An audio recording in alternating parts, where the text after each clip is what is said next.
Vamos então meditar a palavra de Deus, Bibi? É para já, Zezinho, ela que nos alimenta e nos fortalece cada vez mais. Voltou de Roma, mas por pouco não ficou lá, viu? Quem não gostaria de ficar, não é mesmo, Zé? Olha, vamos ser sinceros também, ele né? quase ficou por lá, principalmente em Assis, perto de Santa Clara e São Francisco. Padre Marcelo Magalhães, bom dia. Buongiorno.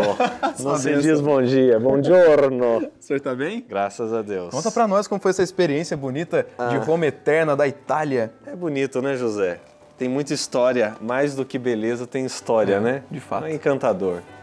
E agora tem um destaque? Hã? Algum lugar de destaque que o senhor mais gostou? Você já contou o segredo, né? Assis é o segredo de tudo isso. Eu fiquei encantado com a cidade de São Francisco. É um lugar incrível, no meio de uma montanha, e quando eu estive lá, o que eu pensei, com que facilidade ele teve para escrever sobre a oração da paz, né?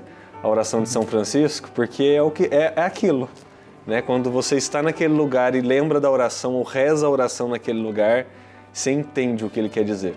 Muito bem. Que riqueza. Está aí a partilha do Padre Marcelo, que esteve na peregrinação com a Catedral Viagens para Roma.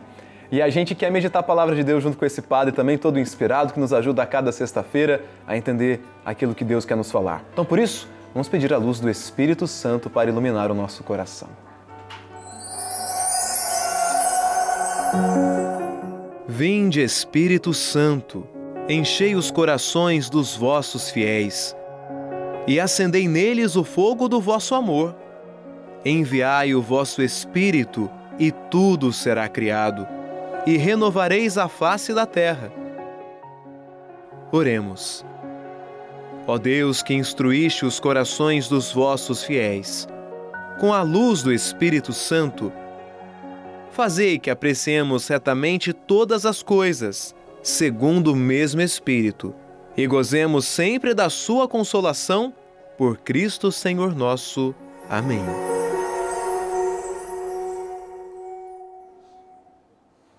Que o Espírito Santo, assim como modelou a Virgem Maria, também nos modele para que possamos estar atentos à palavra e colocá-la em prática. O Padre Marcelo, então, vai fazer para nós essa proclamação do Evangelho. Mais uma vez eu lembro para você, está lá no capítulo 19 de São Lucas, nos versículos 45 a 48.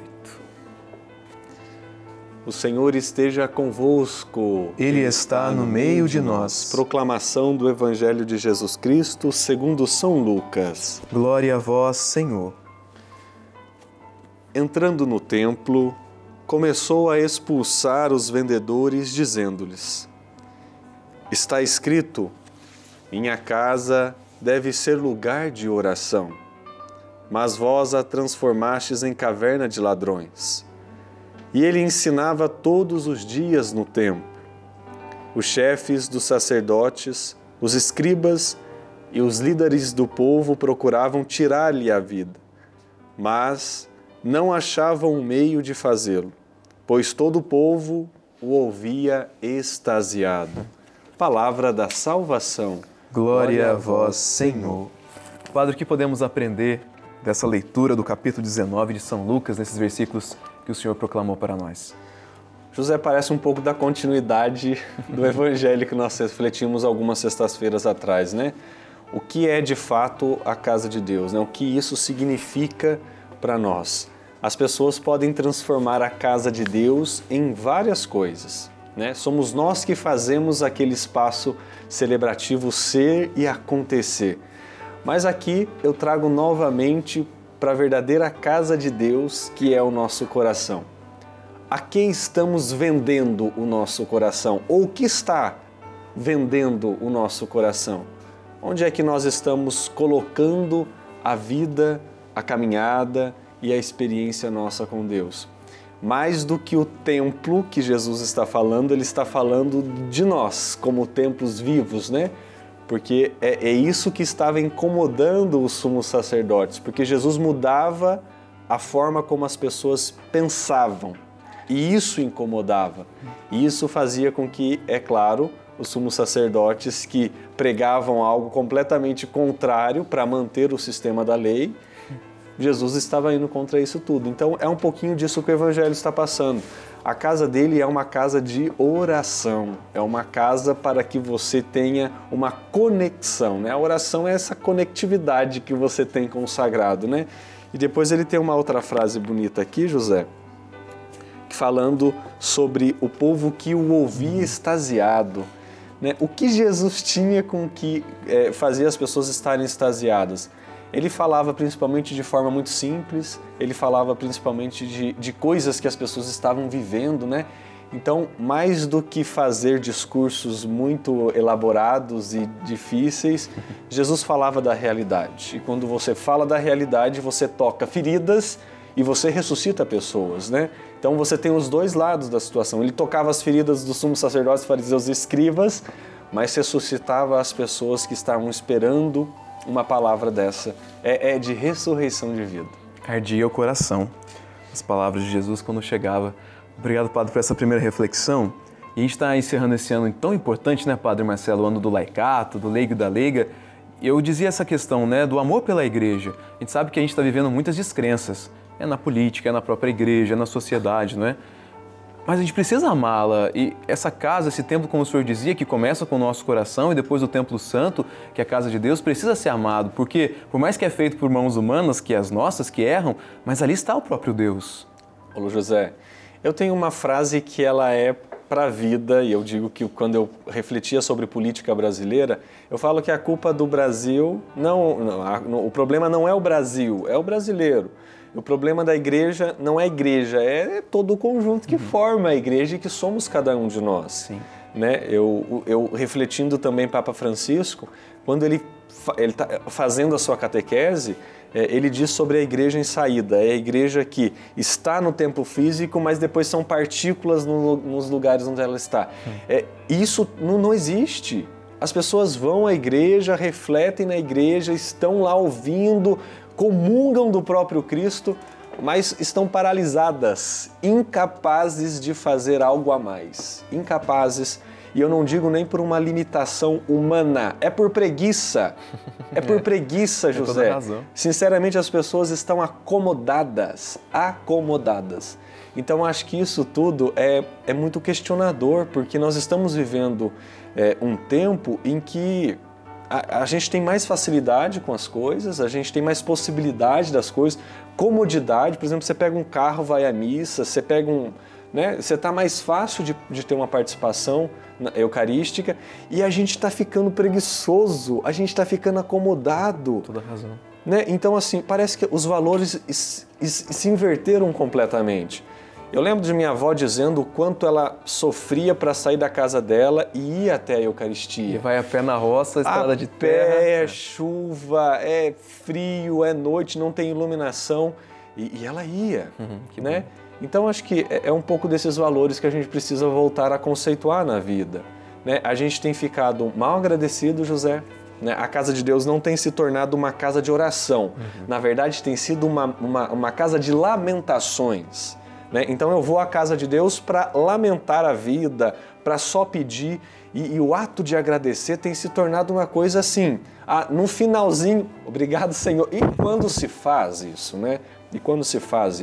Então, acho que é um pouco da preocupação. Eu sempre estendo o Evangelho, né, como um asterisco para todos os lados, porque é possibilitar as pessoas de pensar sempre mais. Sim. Né? Que senão a gente se acomoda em pensar que é só isso. Não, tem muito mais que a gente precisa pensar. E como atualiza para a nossa vida, né, Padre? A gente está ouvindo o Evangelho de 2000 anos, mas algo que está muito real e presente aqui. Como o senhor disse, a gente precisa sair desse comodismo. A gente precisa agir de fato com amor para com a Santa Igreja. E o senhor já tinha destacado para nós, eu acho que é a frase de destaque também que a gente pode trazer nesse Evangelho de São Lucas, que queriam prender Jesus, mas ficavam com medo, porque a multidão o ouvia extasiado. Que coisa bonita, e o senhor já tinha meditado sobre isso, né, Padre? Mas a gente entender dessa importância da palavra de Deus, a gente também não coloca, por causa do comodismo, a importância na leitura da palavra, a ouvir o que Jesus quer nos dizer, que é atualizado. Ok, falou há 2000 anos, mas é recente, ou seja, a gente precisa ter esse cuidado de ouvir atentamente a palavra de Deus. E como que a gente pode cultivar no nosso coração esse amor para ouvi-la por meio da sua palavra? José, eu uso 2 exemplos para poder bem falar para as pessoas. O primeiro deles é um exemplo dos discípulos quando eles caminhavam tristes de volta, né, para Jerusalém. Né? Jesus havia morrido, eles não tinham visto Jesus, e eles voltavam. Encontraram Jesus E no final de tudo, a conclusão deles é: não estava ardendo o seu coração quando Jesus falava? Sabe por que arde? Porque eu presto atenção. Então, quando você presta atenção, entra na sua vida a modificação de Deus. Mas hoje, infelizmente, a gente vai à missa e troca até mensagem no WhatsApp. A gente vai e fica tirando foto, a gente fica conversando, reparando. O nosso coração sequer presta atenção à palavra de Deus. Como é que vai arder? Como é que você vai fazer a experiência do Cristo se você não está prestando atenção? Então, a primeira coisa que eu convido as pessoas a fazerem é prestarem atenção. Prestarem atenção naquilo que Deus está falando de fato. Então, é aí que é o ponto de partida para que toda a experiência de Deus aconteça na nossa vida. Para que ela entre na nossa vida e aqueça o nosso coração a ponto de nossas ações serem totalmente semelhantes ao do coração do Cristo. Então, é toda uma mudança de vida que eu preciso fazer, porque do jeito que estamos, José, está muito complicado. Está muito difícil a gente sentir esse ardor, esse aconchego de Deus, porque a nossa escuta está danificada. Quero pedir para o senhor transformar, que já foi uma grande oração de prática, mas transforme isso também nessa oração, depois de meditarmos essa palavra bonita que está no Evangelho de São Lucas.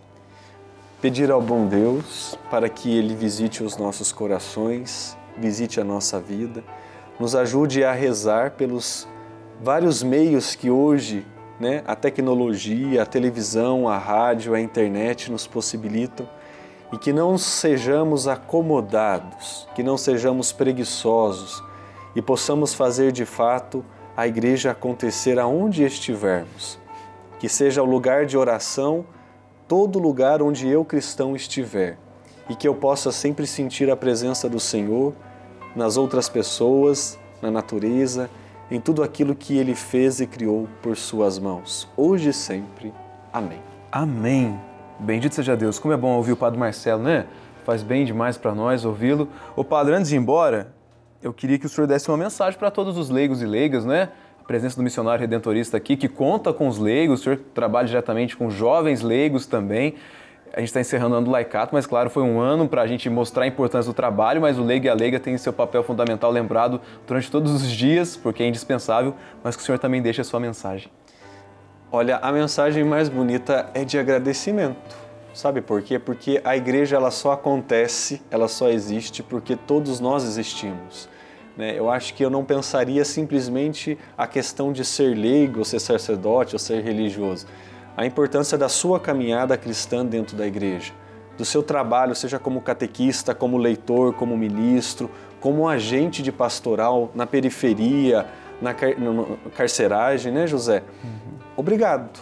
Eu acho que enquanto igreja nós queremos dizer nessa conclusão do ano do laicato, muito obrigado pelo seu trabalho, pelo seu tempo disponibilizado e que você possa sempre mais ser agraciado por Deus na sua vida, na sua caminhada e que o seu exemplo de vida, agente de pastoral ou qualquer ação que você faça em prol de um mundo melhor, pelos valores que a igreja prega, você possa transformar vidas e podemos cada vez mais trazer pessoas para fazer a obra de Deus acontecer. Que Nossa Senhora Aparecida, Mãe do povo brasileiro, Mãe da igreja que está em Aparecida, possa redobrar o carinho e a atenção por todos vocês que fazem essa igreja em saída acontecer no mundo tão fragilizado e ferido. Amém. Muito obrigado. Amém. Pá, Deus e pague. Amém, José. Alegria tê-lo conosco, viu? Depois o senhor traz foto de Roma para nós ver. Não tem foto de Roma. Imagina isso. Imagina se não tem foto de Roma. Padre Marcelo Magalhães com a gente refletindo a palavra de Deus nessa sexta-feira, nos ajudando a compreendê-la.